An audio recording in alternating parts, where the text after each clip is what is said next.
Bueno, pues nada, muchas gracias. Ya sabemos a lo que hemos venido, ¿no? Vamos a presentar el libro Historia de Etiopía, de Mario Lozano. Aquí tengo a Mario conmigo. Ayer que comentábamos, porque no nos conocíamos, comentábamos un poquito cómo presentar este libro, le dije, oye, vamos a hacerlo un poco dialogado al principio y luego ya él que os cuente todo el contenido de su libro, así un poquito resumido, ¿vale? Entonces haremos eso, un poquito de presentación de él, de su libro, y me vais a dejar un segundito también hablar de AFNE. Yo soy la presidenta de AFNE, que es la Asociación de Familias de Niños y Niñas de Etiopía, que es una asociación que hace 20 años que existe y que tiene dos ámbitos de trabajo, el de cooperación. Estamos colaborando con el Centro Materno-Infantil de Muketuri, al cual asisten casi 400 y pico de niños y luego 60 comedores en los queveles de alrededor, donde reciben educación, reciben atención sanitaria y reciben nutrición, alimentación. Bueno, si queréis entrar en nuestra web, la web es www.afne.org. Pero luego tenemos otro ámbito de trabajo, que es el de la adopción y de familias. O sea, damos apoyo, soporte a familias que han adoptado o que tienen relación con niños y niñas nacidos en Etiopía. Y una de las cosas que más nos interesa es conocer los orígenes y el país de origen de nuestros hijos. Yo tengo 3 hijos adoptados en Etiopía, que nacieron allí.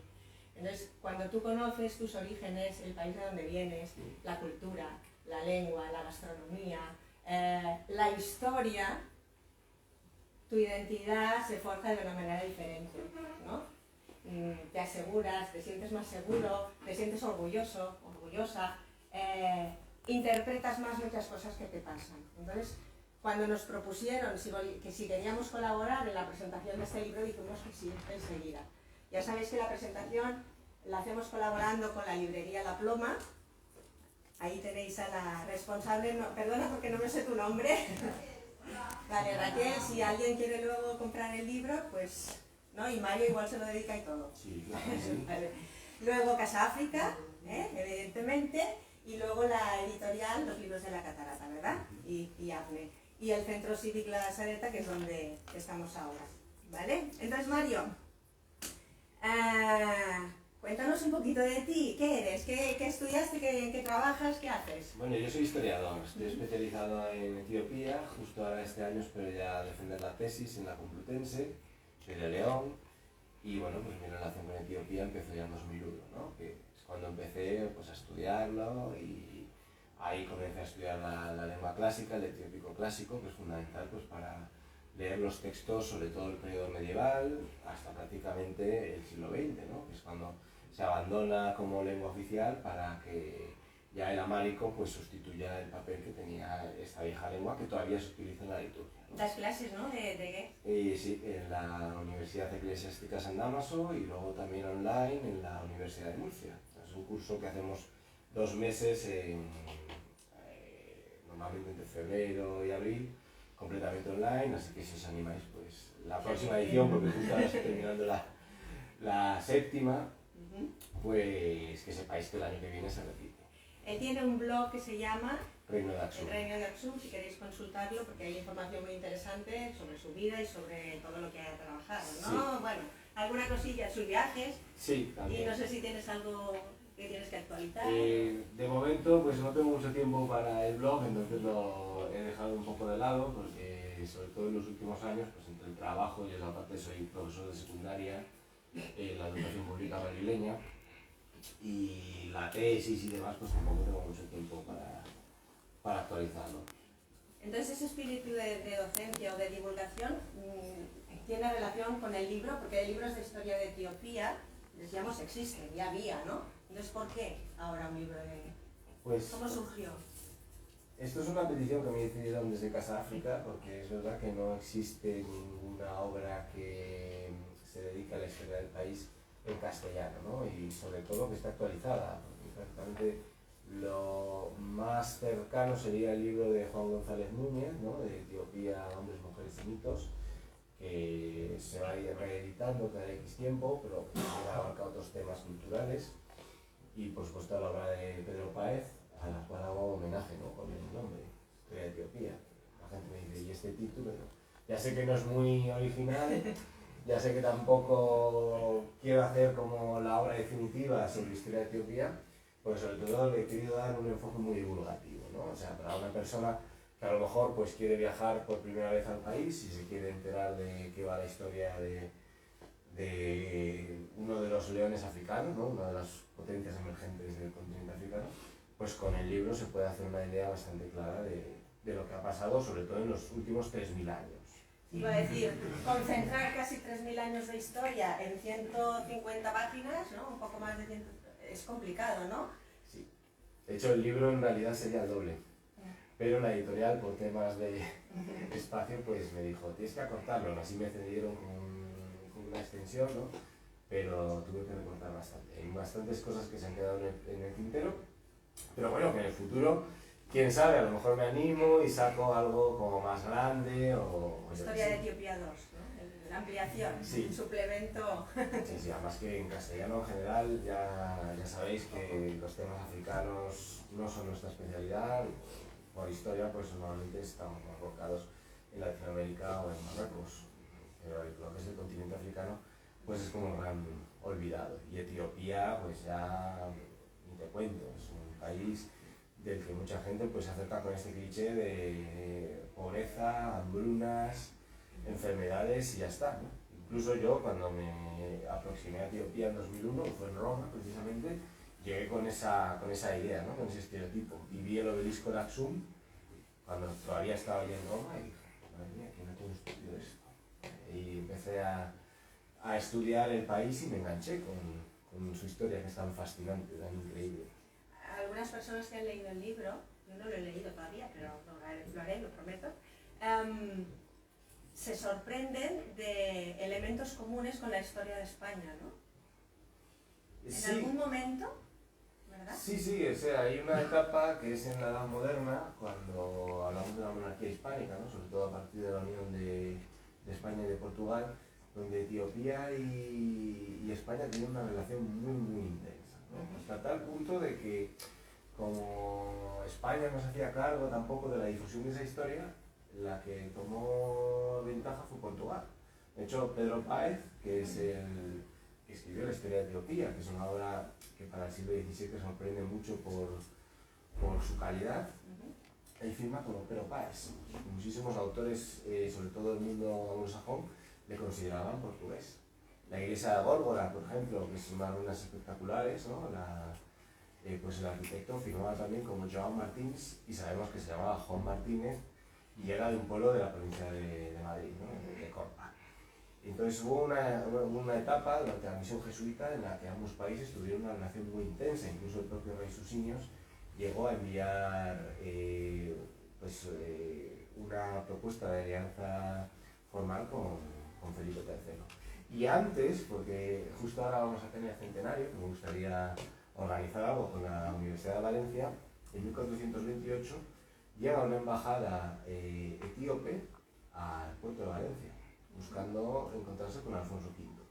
Y Alfonso V, rey de Aragón, propone no solo una alianza, sino un matrimonio entre su propio hermano y una princesa etíope. Lo que pasa es que la embajada de respuesta nunca alcanzó Etiopía, de hecho lo intentó varias veces, pero siempre las embajadas acabaron fracasando, en el primer caso porque fue interceptada en el Cairo y el embajador al-Kabisi fue ejecutado, y las otras se perdieron en el Mediterráneo, nunca más se supo de ellos. Y después, bueno, ya sabemos que como en 1492 lo que es la corona de Castilla se va a centrar sobre todo en el proyecto americano, ¿no? Y todo lo que era África pues va a quedar mejor del agua. Ahora que hablabas de embajadas y de la intervención, no he dicho que tenemos aquí al cónsul de Etiopía, el señor Javier Pérez, y antes comentábamos que habría que organizar una jornada, ¿no? Un día de Etiopía, pues vamos a aprovechar que estamos aquí, ¿no? Y retomamos el guante y tal. Última pregunta, y ahora que ahora ya hemos terminado el libro de historia de Etiopía, nos la vas a contar ahora, pero luego ¿qué? ¿Cómo vas a seguir? ¿Qué vas a hacer? Os voy a contar un poquito de lo que son los principales temas de historia que he tocado en el libro, ¿vale? No voy a dilatar tampoco mucho, porque no os quiero destripar la obra, pero bueno, esa es un poco la idea que traía en la cabeza. Vale, sí, luego si acaso al final, ¿no? Hacemos un turno de preguntas por si queréis preguntarle algo más concreto, ¿os parece? Pues nada, yo ya me quito el micro. Vale.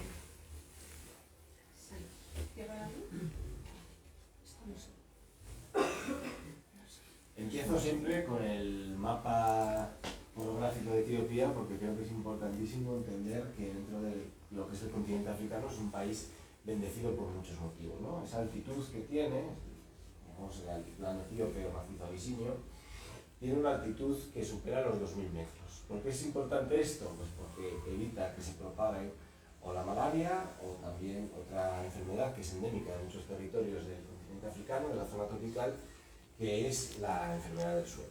Esto ha hecho que se desarrolle en todo lo que es el altiplano una cultura agrícola y ganadera muy potente, ¿no? Y sobre todo va a estar muy relacionada con la cuenca del Mediterráneo. Esto es una cosa que resulta bastante sorprendente, ¿no? Porque normalmente tendemos a ver que las culturas del sur del Sáhara no suelen tener mucha relación con la cuenca mediterránea y mucho menos con la cuenca del Índico.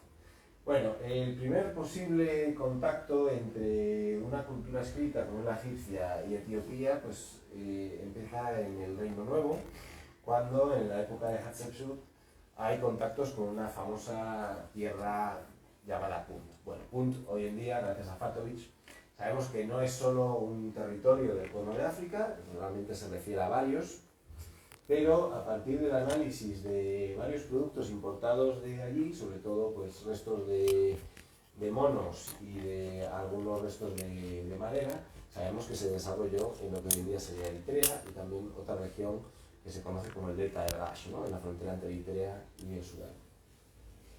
Y todas estas ventajas orográficas y climáticas, esa frecuencia de las lluvias, esa fertilidad del suelo volcánico de Etiopía, facilitó que pronto hablemos de culturas sedentarias, ¿no? Y estas culturas van a ser lo que llamamos las preaxumitas, las que surgieron antes del famoso reino de Aksum. Anteriormente se pensaba que eran culturas que procedían de la zona del sur de Arabia, ¿no? Y que habían sido fundadas por colonos que habían cruzado el estrecho de Bab el-Mandeb, que es lo que separa la costa de Eritrea del Yemen, y que siempre siguiendo el paradigma racista, pues habían logrado crear allí en el norte de lo que hoy en día sería Etiopía y el sur de Eritrea una cultura superior, ¿no? Basada en la cultura semítica que ellos importaban, con un sustrato nativo africano. Bueno, hoy en día sabemos que no es así, ¿no? El sustrato africano, el cusítico probablemente, lo cusítico sería algo más similar a lo somalí o al oromo de hoy en día, prevaleció, y la cultura que se desarrolló ahí, estas culturas praxumitas, que hubo varios conjuntos, como por ejemplo la zona de Ona Antigua, en los alrededores de Asmara, no tiene nada que ver con las culturas sabeas, pero en cambio aquí mucho más al sur, en la zona de alrededor de lo que hoy en día sería Adwa y Aksum, sobre todo en Yeha, sí que florece una cultura con elementos importados, probablemente de lo que hoy en día sería el Yemen, ¿no? Por ejemplo, el famoso templo de Yeha, que se nos suena muy bien a pesar de tener casi 3000 años de historia. Es similar a modelos sabeos, pero es mucho más austero y demostraría pues, un desarrollo cultural nativo, autóctono. Así, bueno, pues la influencia es evidente, pero entre culturas que están a ambos lados de un estrecho tan pequeño, pues es normal que haya muchísimos intercambios, ¿no? Sobre todo de carácter mercantil. Esta es otra de las figurillas de esta cultura, de las culturas praxumitas. Este es el alfabeto sudarábigo que se importó a Etiopía ya en esta época y que va a ser la génesis del actual Abugida, Fidel Ge'ez. Esta es la famosa lama de Hauti. Incluso en el tratamiento del pelo se observa que es una persona de clarísimos rasgos africanos, ¿no? En la forma en la que se ha trabajado la vestimenta, pues está un desarrollo cultural bastante importante. Bueno, estas culturas van a dar paso al Reino de Aksum. El Reino de Aksum no es que aparezca de la nada, tiene mucho que ver con las culturas anteriores praxumitas, pero destaca sobre todo la erección de estas estelas. Estas estelas funerarias probablemente lleguen de la zona del Valle del Nilo, ¿no? Y esto que vemos aquí pues son algunos de los monolitos tallados en granito y en sienita, son rocas locales, más grandes del mundo, ¿no? Muy superiores, sobre todo en el caso que vemos aquí caído, este se rompió en el momento mismo en el que estaban erigiéndolo, más grande que cualquier obelisco de los egipcios. Sin embargo, es probable que ustedes nunca hayan oído hablar de las famosas estelas de Aksum. Estos son marcadores de tumbas reales. ¿Por qué lo sabemos? No por las inscripciones, porque curiosamente el reino de Aksum conoce la escritura, pero en las tumbas reales no se ha encontrado ninguna inscripción que permita identificar al rey que estuvo enterrado ahí. ¿Por qué Aksum fue tan próspero? Pues porque controlaba todo el comercio que unía la cuenca del Océano Índico a través del Mar Rojo con la cuenca del Mar Mediterráneo. Y esto hace que los gobernantes aksumitas dominen el griego, ¿no? Y de hecho en algunas de las monedas encontremos también que se acuñaron en esa lengua. ¿Por qué? Porque lo que se busca es fomentar el comercio, ¿no? Incluso las monedas que vemos aquí están muy ampliadas, que se corresponderían ya a diferentes monarcas de la etapa en la que el país adopta el cristianismo como religión oficial, se equivalen a pesos y medidas del Imperio Romano, ¿no? Está todo pensado para que sea muy fácil comerciar con los aksumitas. ¿Qué exportaba Aksum? Pues sobre todo oro, incienso y ébano. ¿Por qué es importante la entrada del cristianismo? Pues porque es la segunda nación después de Armenia que lo acepta de manera oficial. El cristianismo en Etiopía es mucho más antiguo que en muchas regiones que hoy en día consideramos cristianas de Europa, ¿no? Por ejemplo, Polonia o la propia Inglaterra. En esa época, ya cuando Polonia acepta el bautismo en el siglo X, Etiopía ya lleva casi 6 siglos como Estado cristiano. Las estelas se dejan de construir en el siglo IV, precisamente cuando hay un cambio, ¿no? La conversión del rey Ezana al cristianismo hace que se abandonen las costumbres funerarias antiguas, como por ejemplo esta tumba, que la conocemos como mausoleo, donde hay varias cámaras funerarias que ahora están saqueadas, pero que en su momento se dedicaron a guardar objetos para el más allá, ¿no? Del difunto. Este reino de Aksum, además, realizó varias incursiones contra la famosa cultura de Kush, ¿no? La Etiopía clásica, que es como la conocen los griegos, y muy probablemente participó en la destrucción de ese reino ya en el siglo IV, ¿no? Con la época de Ezana y muy probablemente su padre. Y además realizó varias incursiones en el siglo IV y sobre todo en el siglo VI para controlar el sur de Arabia. ¿Por qué?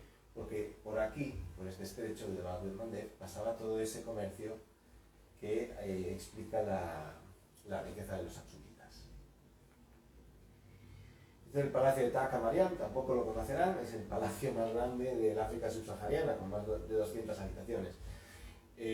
Víctima del racismo italiano, porque cuando los italianos ocuparon Etiopía, le pasaron una carretera por encima. ¿No? Y llegamos al siglo VII con la caída del reino de Aksum, ¿no? ¿Y por qué cae el reino de Aksum? Es una época de muchísimos cambios, de muchísima crisis, ¿no? El imperio bizantino está al borde del colapso, sí, gracias. Y se produce el auge del Islam, ¿no? No es que Aksum desaparezca por el auge de la nueva religión, sino porque las rutas comerciales se van a desviar del Mar Rojo y van a pasar por otra zona, que es la zona de Mesopotamia, ¿no? Entonces, además el puerto de Adulis, que es el principal puerto comercial aksumita, es destruido por unos piratas y el país se encierra en sí mismo. Cuando digo que se encierra en sí mismo es porque no sabemos muy bien qué pasa entre el siglo VII y el siglo XI. Ahí sabe con certeza quién gobernaba, sabemos que había algunos gobernantes en Aksum, ¿no? El famoso Danael, que nadie conoce qué zonas gobernaba.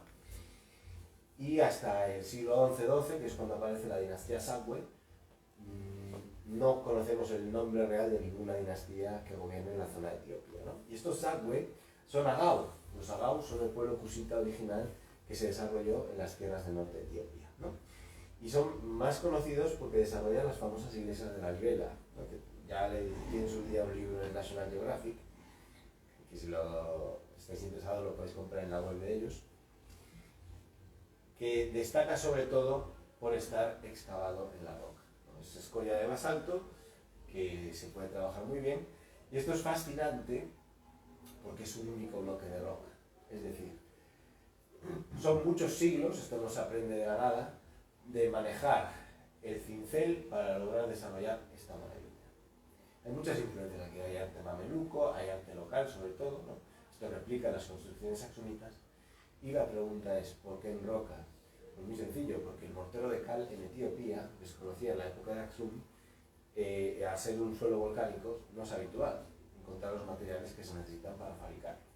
Entonces, la construcción típica del reino de Aksum era muy endeble, es madera y piedra unida con barro. Entonces, los Sagwe, que querían crear construcciones que durasen mucho más, lo que hicieron fue utilizar la escoria de basalto. Esto es la Libela, que es el conjunto más famoso, pero si ustedes tienen tiempo y ganas, cerca hay muchas más iglesias de este estilo, ¿no? Estilo rupestre. Esta es una de las iglesias reales, ¿no? La de Beta Mariam, que dentro hay un conjunto de pinturas del siglo XII realmente impresionantes. Esta es Beta Medjane Alem. En dimensiones no tiene nada que envidiar a cualquier catedral románica, 5 naves. Y a mí me gusta mucho que se fijen en lo de alrededor. ¿A qué les recuerda? Al Partenón, ¿no? Un templo griego. Esto es una réplica de, muy probablemente, la primera catedral de Aksum que se construyó en el siglo IV.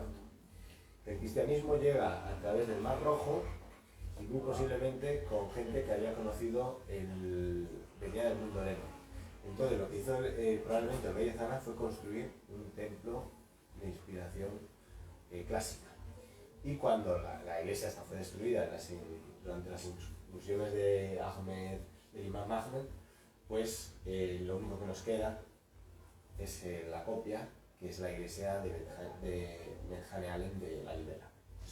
Destaca por el peristilo. Esto originalmente eran también columnas excavadas en la roca, pero bueno, por la restauración pues han tenido que sustituir por rocales sillares. 1270 encontramos un interesantísimo golpe de estado en el que entran los Amhara, ¿no? Que son la etnia dominante durante gran parte de la historia etíope, que para justificar este golpe de estado, ¿no? Este cambio dinástico, se inventan nada más y nada menos que una relación entre su propia dinastía y nada menos que el rey Salomón, ¿no? Según ellos, según el Quebranegas, que es la obra clave para explicar la genealogía de esta nueva dinastía, por algo se llama salomónica, dicen que en el encuentro entre Salomón y Maqueda, que Maqueda sería etíope, la reina Saba estaría en lo que hoy en día sería Aksum, nació un hijo, y este hijo es Menelik. Y a partir de Menelik, que fue quien también robó el arca de la alianza de Jerusalén y lo llevó a Aksum, que es donde se guarda, pues de este Menelik descenderían todos los reyes de Etiopía hasta Haile Selassie. ¿No? Es una dinastía muy grande, tiene muchísimas ramas. Hay que tener en cuenta que bueno, los reyes salomónicos en muchos casos tenían muchísimas esposas o concubinas, con lo cual lo que era la casa real era enorme. Y dentro de esta dinastía, que hereda el territorio de los Sagwe, que vemos aquí que está muy cerquita de la costa, pero aislado, hay un personaje muy interesante que va a dominar la primera mitad del siglo XIV, que es Andasion, ¿no?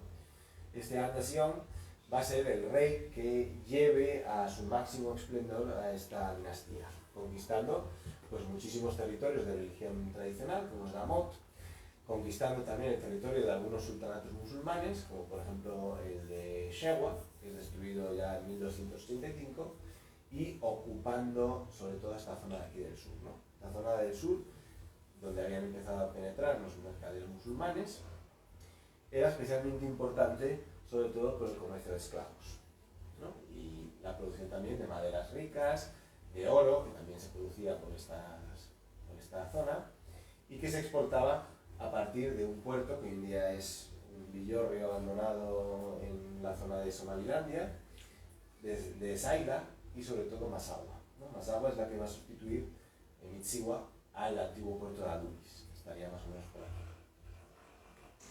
Este reino va a ser hegemónico y sobre todo en el siglo XV va a vivir una verdadera edad de oro en la que encontramos artistas como Fred Seyon. Es verdad que el arte del icono pues, tiene muchísimas influencias en el mundo copto, porque al fin y al cabo la evangelización va a llegar de Alejandría, pero esto es un desarrollo artístico plenamente nativo.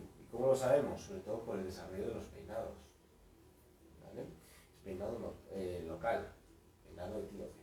Jefferson no aprende de ningún artista italiano, como se dijo también durante la ocupación italiana, sino que muy probablemente aprendió en algún taller local. Lo que pasa es que muchas de estas obras se han perdido porque precisamente en el siglo XVI, durante la yihad del Imam Ahmad, la mayor parte de las obras anteriores a dicha guerra fueron destruidas porque fue especialmente minucioso la destrucción patrimonial. Esto que vemos aquí es un documento que procede del archivo de la Corona de Aragón, que como saben está aquí en Barcelona, y es precisamente ese acuerdo de alianza que se quiere establecer entre el rey de Aragón, Alfonso V, y el Negus de Etiopía. Está en catalán medieval, que era la lengua en la que se expresaba la corte aragonesa en ese momento, y es un documento extremadamente interesante, porque se acuerda esta alianza matrimonial y también el envío de unos artesanos a Etiopía, sobre todo para la construcción de acequias. Me imagino que serían valencianos de la huerta que intentarían establecer redes de regadío. El siglo XV es especialmente interesante porque en este momento Portugal ya ha empezado la expansión, ¿no? Lo que ellos llaman la expansión, y la búsqueda de la ruta hacia la India, ¿no? Bordeando África. Y aquí cobra especial interés Etiopía porque es la tierra del legendario Preste Juan, ¿no? Preste Juan originalmente era un sacerdote cristiano que dominaba un territorio de la India. Lo que pasa es que la India, en el imaginario medieval europeo, era todo esto, ¿no? Y supuestamente el océano Índico era un lago, porque si había elefantes en Somalia y había elefantes en la India, era porque tenían que estar unidos, ¿no? Entonces, solo era accesible por la zona de Egipto. De hecho, pues hay varios aventureros portugueses, como Pero da Covillar, que precisamente se juegan la vida al atravesar Egipto, el Mar Rojo, llegan incluso a visitar la Meca, a viajar hasta lo que hoy en día es la India, y Pero da Covillar llegó a estar en Etiopía. Y hay otra embajada, que es la que es más interesante, que es en 1520, que es la de Rodrigo de Leyva, ¿no? Que es la primera embajada europea que logra llegar a Etiopía en 1520. Bueno, a partir de aquí se empiezan a establecer lazos con este reino, y para decepción de los portugueses, el reino de Preste Juan no es tan poderoso como ellos pensaban, ¿no? Porque la idea de Portugal era atacar a los mamelucos con su flota por el norte y que Etiopía avanzase por el sur. Los etíopes siempre amenazaban a los mamelucos con que les iban a cortar nada más y nada menos que el agua del Nilo, ¿no? Que iban a desviar el agua del Nilo y que eso iba a hacer que se secase el país. Cada vez que había algún tipo de persecución sobre los coptos, enseguida el emperador de Etiopía acudía en su ayuda.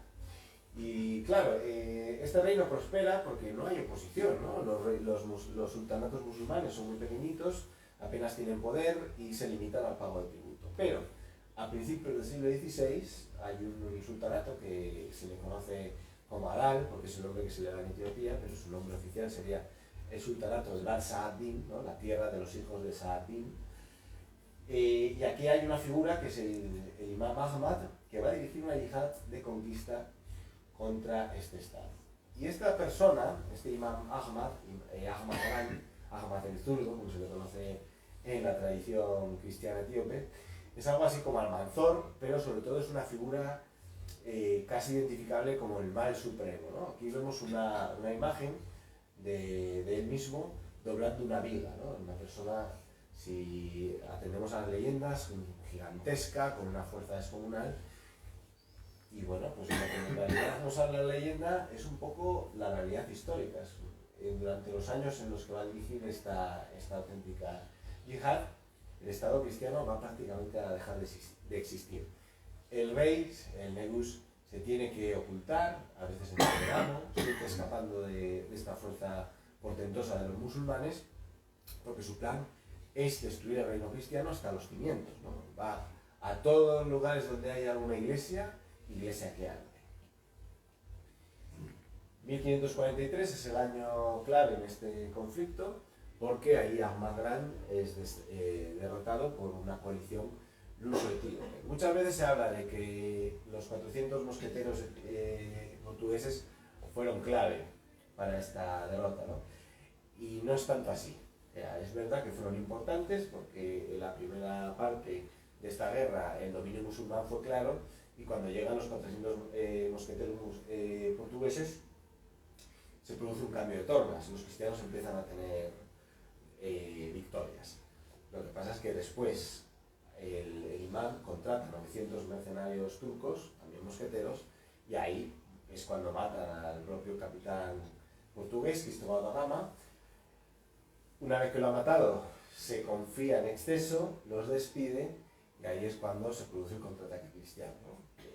Le derrotan, muere, y ahí automáticamente la coalición cristiana derrota a los musulmanes, ¿no? Que se desintegran por completo porque el estilo de lucha de esa época era así. En el momento en que caía el capitán, los ejércitos lo que hacían era que sencillamente se desintegraban, ¿no? Volvían a su tierra y ya está. Esta guerra fue crucial porque explica el final de las ricas ciudades de los sultanatos musulmanes. Aparte, la entrada de los portugueses en la zona del Índico es clave para la disrupción de todas las rutas comerciales por esa zona, y las ciudades desaparecen, literalmente. Solo queda una, que es Harar. Bueno, esto es una de las cotas de malla y uno de los cascos de alguno de los soldados portugueses que luchó en esta guerra. Por supuesto, la referencia a cualquier soldado portugués se ha perdido por completo, y en la iglesia en la que se conserva esto, en Debrewerk, ¿no? En la zona de Gocham, ellos aseguran que esto perteneció a un santo del siglo XIII. Por tipología, muy similar este es un capacete, muy similar al casco almorreón que luego llevaron los conquistadores a América. Sabemos que es portugués de ese periodo, ¿no? Harar es la única ciudad musulmana que va a aguantar con cierta vida urbana, ¿no? Muy empobrecida. Esta es la tumba del emir Nur, que va a intentar retomar esa guerra santa contra los cristianos. Y cobra especialmente importancia la entrada de los oromos, ¿no? No es que los oromos aparezcan de la nada, o sea, ya había oromos viviendo por Shewa, más o menos de manera pacífica, con los cristianos Amjara. Pero aprovechando la debilidad del reino cristiano y del sultanato de Basadín causado por esa larga guerra, ellos aprovechan para inmigrar masivamente a las zonas del altiplano. A mí los oromo es un pueblo que me interesa muchísimo, ¿no? Porque es una concepción mucho más democrática que, por ejemplo, la que tienen los Amjara. Los oromo todos luchan. No hay una casta que se dedique, por ejemplo, a rezar, como pasa en el mundo del reino cristiano.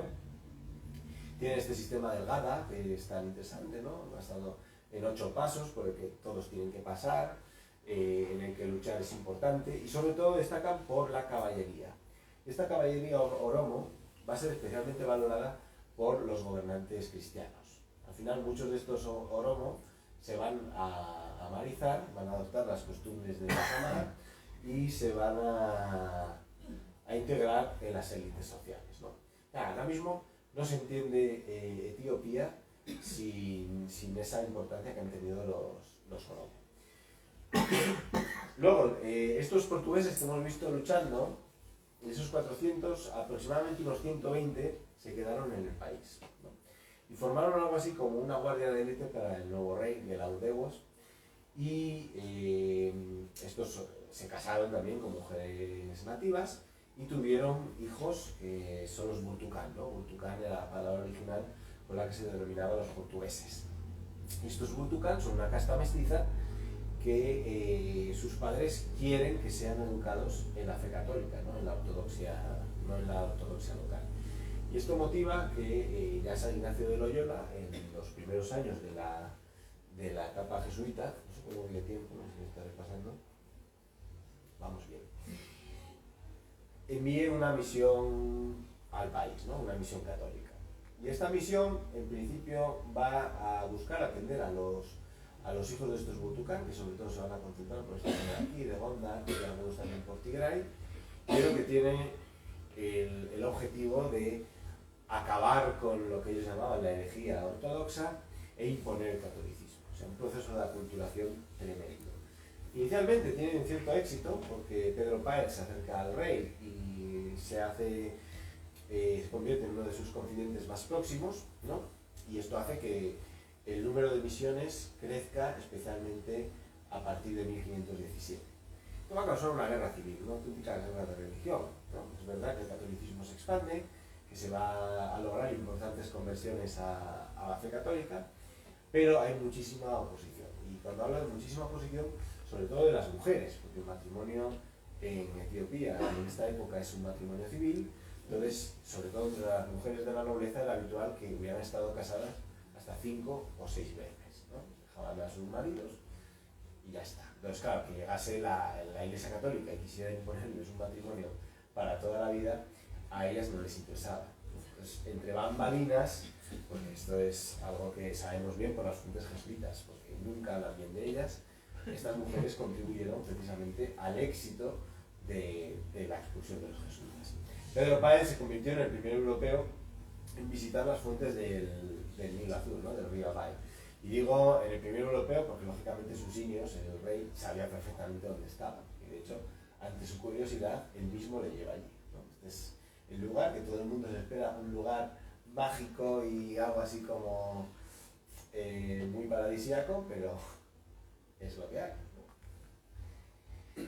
El Abai es muy importante, el Nilo Azul, porque su cuenca aporta el 85% de las aguas del Nilo, ¿no? Eso hablaremos siempre. Esto es en Tigray y Cremona, el primer asentamiento jesuita. Ahora mismo pues hay una iglesia ortodoxa allí, aquí se ven algo de las murallas. Esto es la iglesia de Jesús en Gorgoranova, arquitectura manierista en Etiopía, ¿no? Esto es antes de que se cayera en 1995 la mayor parte de la estructura. Pues se ve aquí el arranque de la bóveda de casetones, ¿no? Los jesuitas reintroducen en 1626 el mortero, ¿no? Y esto explica también el éxito de los famosos palacios lombarinos. Vamos a ver después. Los restos de la iglesia, este es el famoso relieve que se rescató hace poco gracias a la labor de Víctor Fernández, ¿no? Arqueólogo de la Universidad Complutense, y Judith, con una inscripción en inglés alrededor. Muy interesante. La iglesia que construyeron para el rey Susinios en Aseso. Y por supuesto, bueno, una de las joyas de la corona, que es Mercure Mariam, ¿no? Que aquí estas placas están decoradas con motivos traídos de la India, porque los portugueses vienen de Goa, ¿no? Y traen muchísimos artesanos de la India. Esta iglesia es una maravilla. Aquí arrancaron pues, posiblemente los símbolos marianos y los símbolos jesuitas, porque una vez que se expulsaron los jesuitas, el catolicismo fue completamente prohibido, ¿no? Y estos Burtukán en el siglo XVII fueron expulsados del país y ahí se les pierde por completo la historia. Voy muy rápido, pero es que no me da tiempo a más. Estos son uno de los ángeles que se encontraron precisamente en el contexto arqueológico de estas misiones jesuíticas. Y estos son los famosos ángeles que se pueden visitar en la famosa iglesia de Debre Virgen Selassie, en Gondar. La diferencia está clara. Estos ángeles son bastante típicos del arte ibérico, ¿no? Del siglo XVI. A los etíopes les encantaron y lo adoptaron. Me dicen, pero Mario, tú siempre das una visión como muy eurocéntrica de este tema. Digo, hombre, Jesucristo precisamente de Cáceres no era, ¿no? Y al cabo el catolicismo es una religión que nos viene de Oriente Próximo. Al final, el mundo es contacto y igual que Etiopía pues, se ha visto afectada por la globalización, nosotros también. Este es el famoso puente de Arata, mal llamado de los portugueses. ¿Por qué? Pues esto lo construyó un arquitecto venido de la India. Cuando se expulsa a los católicos, y se expulsa por una razón muy sencilla, que Fasiledes, cuando ve que todo el conflicto que está causando el catolicismo en el país, opta por una religión. ¿Cuál es la mejor? ¿La ortodoxia o el catolicismo? Yo creo, a partir de lo que he visto en las fuentes, que era católico de corazón, pero abandona esa fe precisamente para lograr la paz en su tierra. Entonces, estos son los puentes que muy probablemente construyeron estos artesanos venidos de la India, ¿no? Y por supuesto artesanos que también eran locales. Está la iglesia de Axum, Santa María de Sion, donde estaba guardada el arca originalmente, luego construyeron una capilla por detrás. Y Fasilada se aprovecha la presencia de estos artesanos de la India, que no les expulsa porque no son católicos, entonces les autoriza a estar en el país, para construir los famosos castillos gondarinos, ¿no? El periodo gondarino es una etapa muy interesante en la que Etiopía pasa de tener pues, una corte itinerante a de repente tener una capital fija. ¿A qué nos suena esto de la capital fija? Pues precisamente a la monarquía hispánica. Fasiledes conoce la idea de monarquía europea precisamente porque ha estado en contacto con Páez y con los jesuitas, ¿no? Y él dice, pues yo quiero esto para mi país. Y ahí vamos a encontrar todo un aparato burocrático, es un palacio, pero luego también cerca hay una librería, una biblioteca y diferentes dependencias que se utilizaron para todo el aparato burocrático del Estado. Y por supuesto la jaula de los leones, ¿no? Que es como marca de la casa de la dinastía salomónica. Hoy en día son unas ruinas preciosas. Este es todo el conjunto, se fue construyendo pues alrededor de un siglo, a partir de 1632, que es la fundación de la ciudad, perdón, 1636, hasta pues 1700 y pico, que es cuando la dinastía entra en declive, ¿no? Es una etapa de estabilidad, sobre todo en la zona de alrededor del lago Tana. El resto del país, de lo que hoy en día sería Etiopía, estaría dividido entre varios sultanatos musulmanes y estados oromo, que también existieron, ¿no? Sidamo. Desde Braberhan Selassie, la famosa iglesia, ¿no? De los angelotes. Y aquí llegamos a Mintewab, que es una de mis figuras favoritas, ¿no? De la historia etíope. Mujer de Macafa, muy influyente, que logra manejar los hilos de la política interna hasta el punto de que causa una guerra con una de sus nueras, en la que interviene uno de los señores de la guerra que va a causar la disolución del Estado etíope. Pero es que durante Mintewab, que significa que belleza en amárico, el arte gondarino llega a su máxima expresión, ¿no? Es unos edificios preciosos, con una calidad arquitectónica muy muy buena. Justo en esta época es cuando se desintegra el Estado salomónico y empieza lo que llamamos la era de los príncipes, ¿no? El Semenem Safin. El país literalmente va a estar gobernado por varios señores de la guerra. Oficialmente hay un emperador que gobierna en Gondar, pero el Tigray es independiente, la zona de Begemder está controlado por señores de la guerra, Gocham también, Wello, pues hay muchísima presencia oromo, y en Shewa hay una dinastía que es medio amhara, pero también tiene muchísima influencia oromo, ¿no?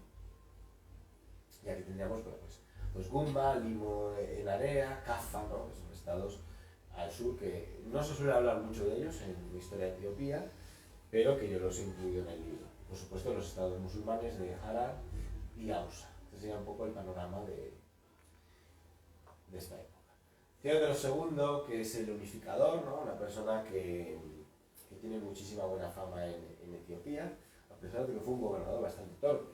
Yo hablo de las cosas buenas y hablo de las cosas malas. Provocó una intervención militar inglesa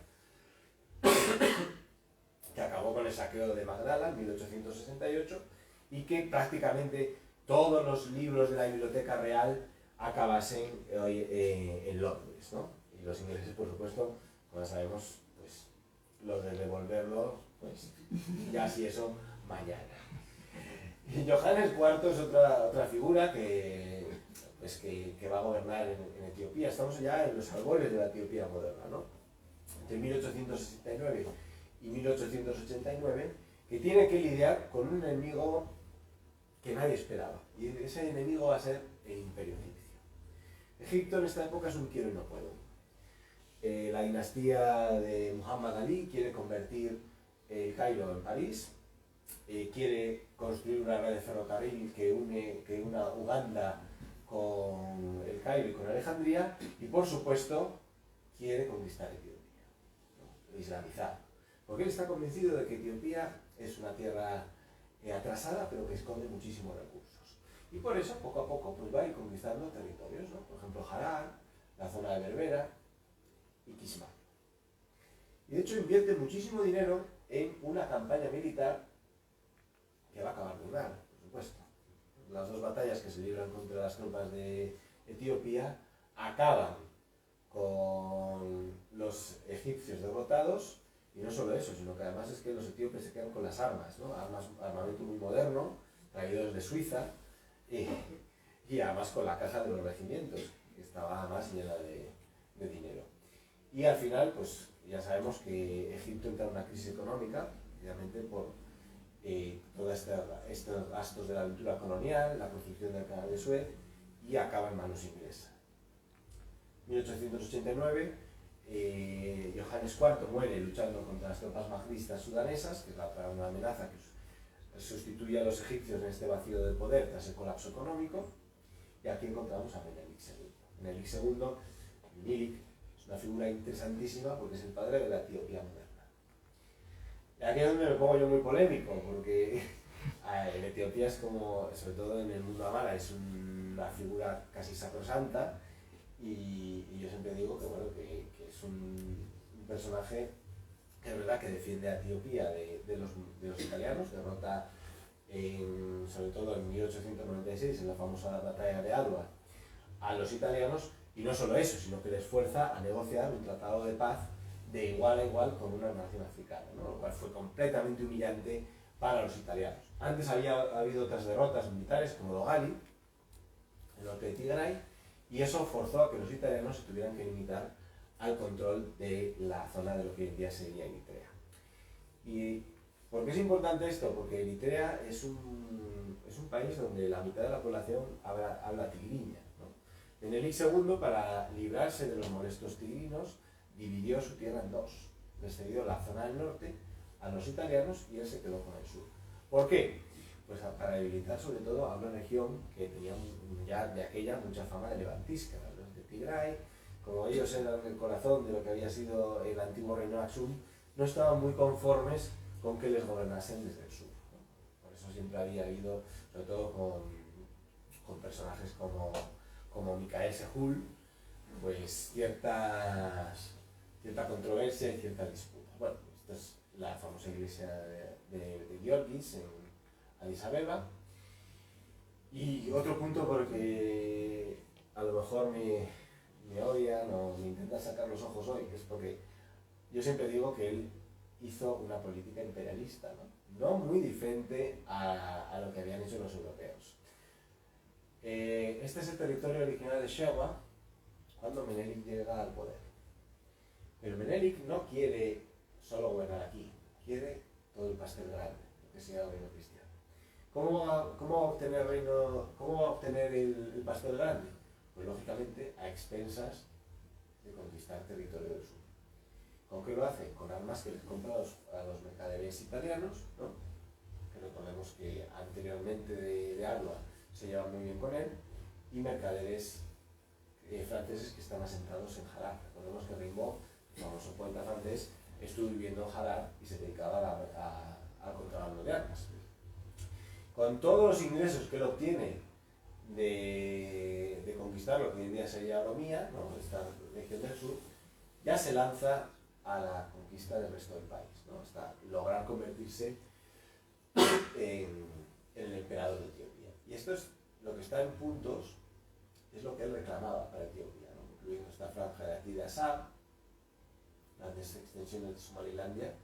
¿Y por qué digo que hace una política imperialista? Pues hombre, porque el territorio somalí, desde luego, se lo va a dividir entre él y los italianos, ¿no? Y aparte, en las zonas del sur les impuso el amárico como lengua oficial, prohibió también el uso del oromo, les quiso también convertir a la ortodoxia, con escaso éxito, y también instaló los nefteña, ¿no? Los colonos en tierras de oromo, de Sidama, etc. Es una figura que me gusta contarlo todo, ¿no? Lo bueno, es verdad que derrotó a los italianos en Adwa, pero también lo malo. Crea una capital fija, Addis Ababa, ¿no? Este es el aspecto que tenía en 1900, no muy diferente a un campamento. Está en la zona del Gebi, que ahora está preciosa porque han hecho un parque, han hecho un museo, ¿no? Que han hecho esa zona. Y entre sus propuestas de modernización también se incluye la construcción de un ferrocarril, ¿no?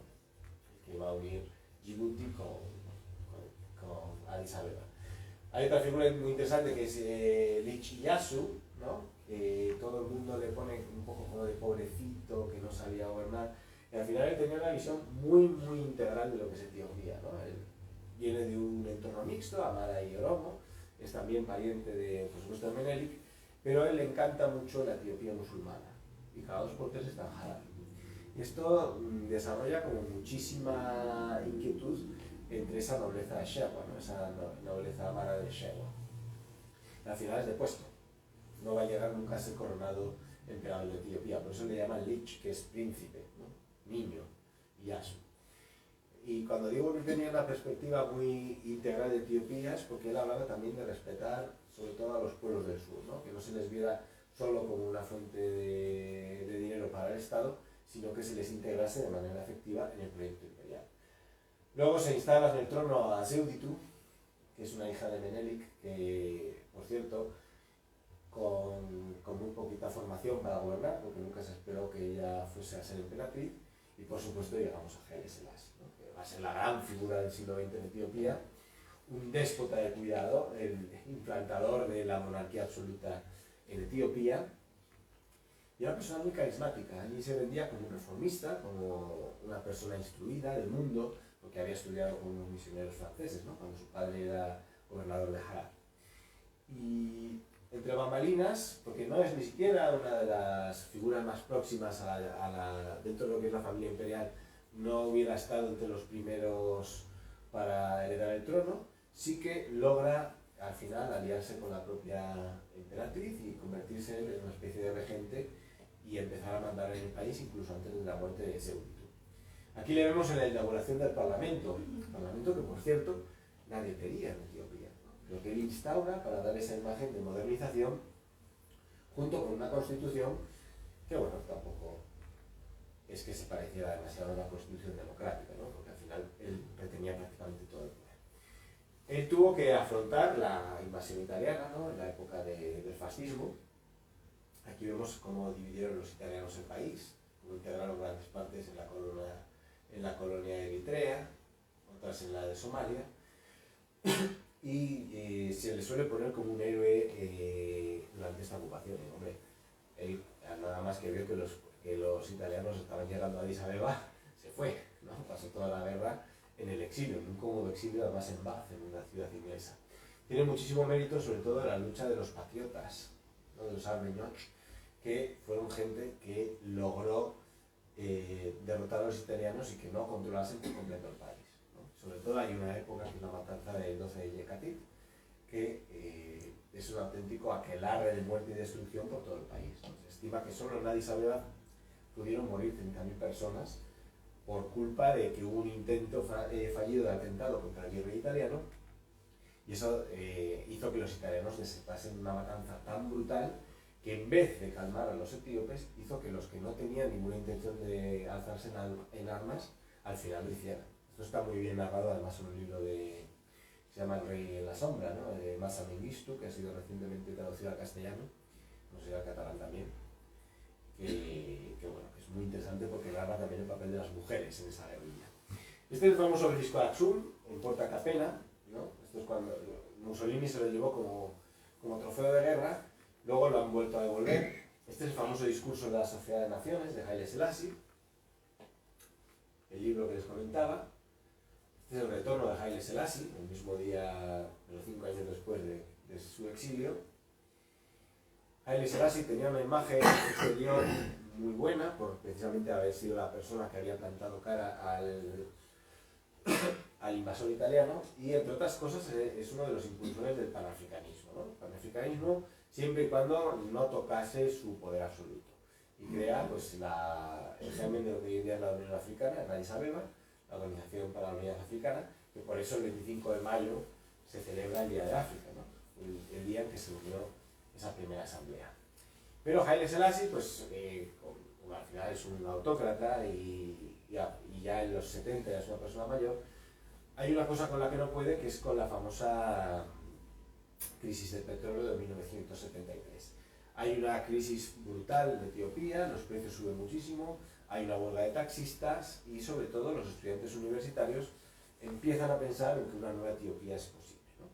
Y aquí es donde entramos en 1974 con la famosa revolución. Aquí vemos al emperador, es una foto viva, siendo metido en un escarabajo. La elección del coche no es casual, se le buscaba humillar, ¿no? Meterle en el coche más pequeño posible. Se le depone y en principio va a estar preso un tiempo. Porque inicialmente el DERC, que significa asamblea, no tiene muy clara la hoja de ruta. Pero hay un caballero que todavía sigue vivo, que es Mengistu Haile Mariam, en su exilio en Zimbabue, que sí que tiene un plan.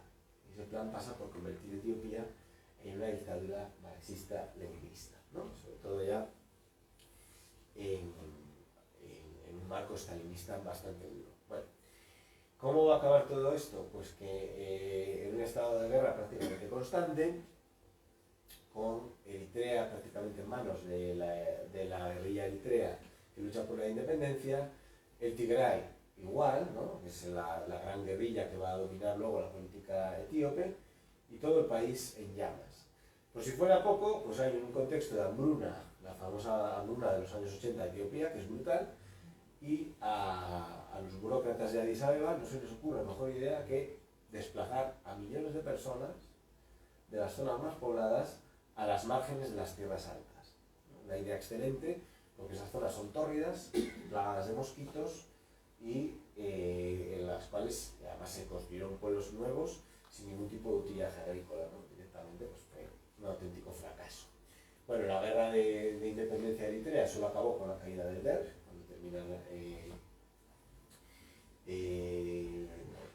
la guerra civil, y concluye con un referéndum, ¿no? En el que se acuerda la independencia de Eritrea. Eritrea es solo ha conocido un presidente, que es Isaias Afewerki. Inicialmente la sintonía entre Eritrea y Etiopía eran muy buenas, porque Isaias Afewerki es tigrino, es eritreo tigrino, y el nuevo presidente de Etiopía, ¿no? el primer ministro, Meles Zenawi, va a ser también tigrino, ahora son primos. Pero todo esto se tuerce en 2006, cuando empieza una guerra fronteriza, ¿no? Etiopía se niega a aceptar el arbitraje, con lo cual la tensión en la zona fronteriza va a ser constante. En 1995, la nueva Etiopía se convierte en una república federal, bajo el sistema etnofederal, ¿no? De que cada grupo étnico tiene derecho a su propio Estado, y se aprueba una constitución tan novedosa que incluye también el derecho a la secesión. Cuando hablo no de autodeterminación, no, que se pueden declarar también Estado independiente. Por supuesto, la nueva constitución es muy democrática, pero la nueva Etiopía no es tan democrática, ¿no? Es un Estado, está gobernado por un partido único que dirige este señor, que es Meles Zenawi, que a su vez está dominado por la élite del antiguo TPLF, el Frente de Liberación Popular de Tigray. Ojo, no los tigrinos, pues la mayor parte de los tigrinos van a seguir siendo muy pobres, ¿no? Pobres como ratas, de hecho. Pero hay una élite que se va a hacer con todo el país. Y los desmanes de esta élite son los que explican la situación actual. Porque Etiopía es un país que yo siempre digo tiene un potencial económico brutal. Un país que dentro de unos años, si hay un reparto real de la riqueza, puede ser de los más ricos del continente africano, ¿no? Y durante toda esta época, desde el final de la guerra civil hasta la del Tigray, el país crecía con cifras de 2 dígitos, ¿no? Es una barbaridad, logrando salir de la lista de los 10 países más pobres del mundo. Pero ¿qué pasa? Que no todo el mundo se beneficiaba de ese desarrollo. Sobre todo hay una región que es Oromía, que es el sur, que aporta una tercera parte de la población, de los 110 millones de etíopes, que desde el punto de vista de los recursos es muy rica, pero que ahí la gente joven pues, tiene unas tasas de paro brutal y no acaban de ver que ese progreso económico a ellos les beneficia. Por eso hay una cosa que me gusta mucho del libro, que es que intento sobrepasar esa imagen de África y la tribu, ¿no? La tribu y no es África, ¿no? Es que Etiopía es un país muy complejo con desigualdad, ¿no? Si la gente no tiene con qué comer, se va a rebelar. Que hay mucho nacionalismo, ojo, no hablo de tribu, hablo de nacionalismo de verdad, en Oromía, pues es lógico que lo haya. Si ellos no creen que el Estado federal etíope pueda responder a sus demandas, tienen todo el derecho a pensar que puede haber un modelo alternativo, ¿no? A lo mejor ellos, con su Estado independiente de Oromía, pues podrían lograr ese progreso. El país ha crecido muchísimo. Este es el nuevo ferrocarril que se está construyendo entre Addis Abeba y Mekele, la capital de Tigray, ¿no? Ahora parado porque lógicamente pues por la guerra sido imposible construir los rascacielos que hay en Addis Abeba, la presa de Gilgel Vive. Cuando muere Meles Zenawi, pues le sustituye este señor, Haile Mariam Desalegn, una persona del sur del país, que también pues, un burócrata perteneciente al partido, por cierto, de religión evangélica. El sur de Etiopía va a ser sobre todo pentecostal, ¿no? Esta es la región de Oromía. No va a ser capaz de poder poner coto a las demandas de los Kerro, de estos jóvenes Oromo que protestan y que prácticamente incendian el país entre 2016 y 2018, y finalmente dimite. ¿Y a quién eligen como nuevo primer ministro? Pues una persona joven, Oromo, que se llama Abiy Ahmed Ali, ¿no? Que es quien está ahora mismo en el poder. Cuando empieza Abiy Ahmed, está por cierto la presa del Nilo Azul que están construyendo, ¿no? Que ahora ya ha empezado el proceso de llenado, para desgracia de Egipto. Y este Abiy Ahmed promete muchísimas reformas, desde el punto de vista económico, liberalización de la economía, liberalización de las telecomunicaciones, hace muchísimas promesas también a los Oromo, pero firma también el tratado de paz con Eritrea, que es por lo que gana el premio de la paz, el premio Nobel de la Paz, el primero de Etiopía. Pero pronto los Oromo se quejan y ven que se habla mucho de reformas, pero no se hace nada. Vuelven las protestas y Abiy Ahmed responde como se había hecho hasta entonces: policía en las calles, cortes de internet. La situación se vuelve cada vez más inestable y comete lo que para mi gusto es una torpeza muy gorda, que es que expulsa del Partido Único, de este nuevo Partido de la Prosperidad, al TPLF. El TPLF, que estaba acostumbrado a mandar en el país, de repente se ve discriminado a mandar solo en su región, ¿no? Y está constantemente haciendo pues gala de su músculo militar, con desfiles, aumenta la retórica contra el gobierno de Addis Abeba, hasta que finalmente, en noviembre de 2020, lo que hacen es que atacan a las guarniciones del Ejército Federal en Tigray. Así es como empieza esta guerra tan famosa, que ha concluido hace poco con un acuerdo en el que muy probablemente el TPLF vuelva a ser reintegrado en el gobierno federal. Esto sería un poco, a grandes rasgos, lo que he contado en el libro. Sé que es mucha información, a lo mejor he mareado un poco, pero